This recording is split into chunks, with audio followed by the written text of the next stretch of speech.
Kung merong babaeng pinagpala sa lahat, ako ang babaeng pinagsakluban ng kamalasan sa lahat. Nakakilala ng lalaki na akala ko iba sa lahat ng nakasama ko. Nagpakasal, nagkapamilya at ng ibang bansa. Nung akala ko sa wakas mag-iiba na ang aking tadhana, hangganan pala. Backstory lang, lumaki kasi ako sa lola. Dahil may kanya-kanya ng pamilya ang pareho kong magulang na tila nakalimot na nagkaanak sila sa isa't isa. Anong thwen? 23 ako na wala si lola. Ang tanging pamilya na kakilala ko. Walang maituturing na ibang kamag-anak. Namuhay ako mag-isa. Moving on, si Rod ang ikatlong nobyo ko. Yung dalawa, iniwan ako at certified manloloko. Akala ko this time naka-jackpot na ako. Malambing, maalagain, at pinakasalan ako. Pagdating ko ng ibang bansa, bugbugan pala ang eksena. Aalis siya nang meron akong latay, babalik siya ng mas marami pang dalang latay. Meron kaming isang anak, kaya lagi kong pinipilit magpakatatag at ngumiti.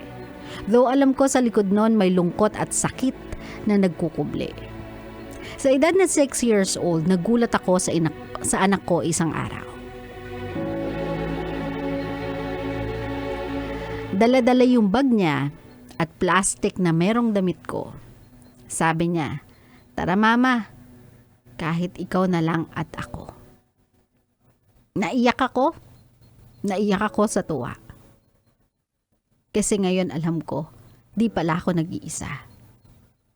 Kaya nung gabing yun, tumakas kami pabalik ng Pinas. Nagpakalayo-layo at di na nagparamdam sa tatay niya. Ngayon, malaki na siya at meron na din siyang sariling pamilya.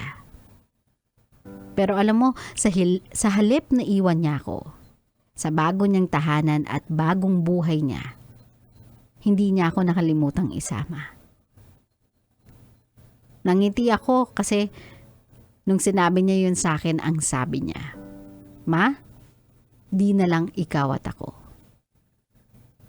Meron nang sila." Sa likod ng mga ngiti, may lungkot na nagkukubli. Pero sa likod ng bawat luha, may nag-aabang na saya, pagmamahal, at habang buhay na ginhawa. Ngiti ka lang, lilipas din yan.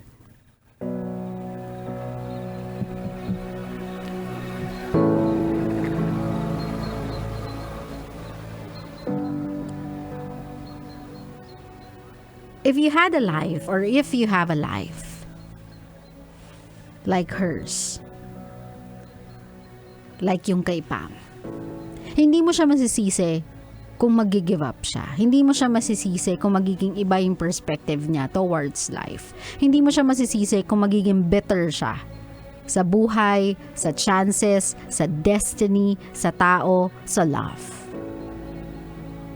Kasi ang dami niyang pinagdaanan eh. Imagine growing up feeling unwanted kasi yung pareho mong magulang gumawa na ng sarili-sarili nilang pamilya without even considering you to be with them. You are left with one person na trinato at kinamulatan mo bilang pamilya mo. And then one day, that person will be taken away from you. Again, if you are in her position, hindi ka masisisi if you'll start to hate any entity that resonates or that defines or represents hope. Kasi nakakainis eh. Parang napaka-unfair naman. Parang, alam mo yun? Parang ang sagad naman ng kapalaran mo. Bakit naman ganun? Pero not her. She pushed through. She moved on. She met someone. She had a family. ng ibang bansa. And just like everybody else na magsisimula pa lang ng bagong buhay, na magsisimula pa lang ng yet another journey, another chapter in their life, she was hopeful. Diba? Punong-puno siya ng pag-asa. And then pagdating mo sa bansang yun, lahat ng colorful dreams you have with you, pinalitan siya ng black and white. Hindi lang basta-basta sa aura, even sa balat mo. Para ka nang may patches ng black and white. Again, hindi ka masisisi if this time you'll hate destiny. Baka nga hindi ka masisi kung questionin mo yung taas as to why it has to happen to you. Pero again, not Pam. Humanap siya ng rason to hold on. Humanap siya ng rason to fight. Humanap siya ng rason to have hope.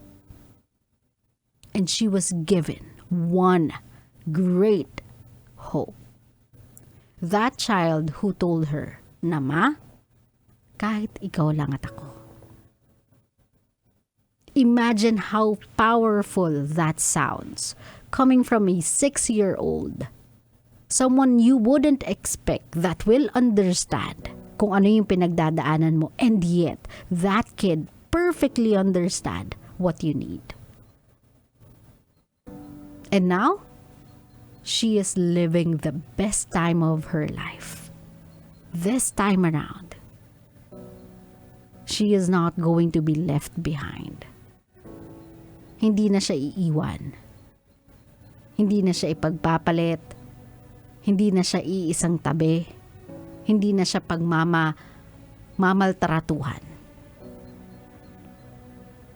Aarugain siya. The kind of care and love she deserves by the man who received just as much from her. And for that, and with that, and because of that, she has all the reason to smile. So my love, do you understand na no matter how rough yung nagiging beginning ng buhay natin, no matter siguro kung gaano ka-bumpy yung road ng journey of life natin, kung gaano kadami yung mga moments na umiiyak tayo, kung gaano kadami yung moments na durog tayo, there will be one turning point in our lives that will make all those sacrifices, all the pain, all the tears worth it. And that one turning point will make you realize na, ito pala yung dahilan kung bakit ako nagtiyaga. Ito pala yung dahilan kung bakit sa likod ng sakit, sa likod ng mga hikbi, sa likod ng mga dagok ng buhay na natatanggap ko, nagagawa ko pang tumayo, nagagawa ko pang ngumiti. Because I'm waiting for this moment.